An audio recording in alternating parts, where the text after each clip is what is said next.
And then if we go into an extreme example, now if we look at society, this is a really important concept for society because there are little circles who have had a bad upbringing, and their green squares are red squares for everyone else. So there are some little circles that like to hurt people.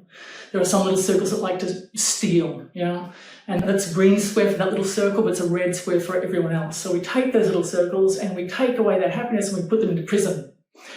So if we look at this, from the first principle onwards, that little circle was born perfectly. They weren't raised in a good household. They didn't get sincere respect. Their happiness wasn't looked after, and they weren't taught how to show up happily, green and happy for themselves, and they weren't taught how to get green squares in a good way.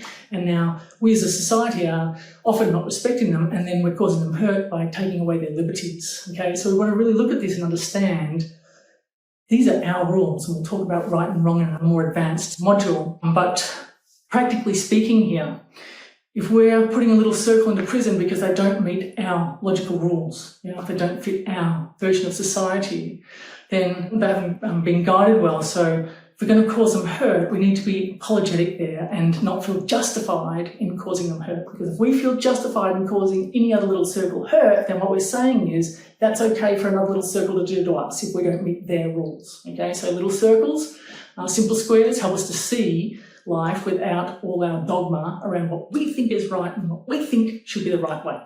Now, that extreme example, can I say that most people bounce off that, okay? Most people go, oh, Nick, way too far, way too far. If that's you, that's okay.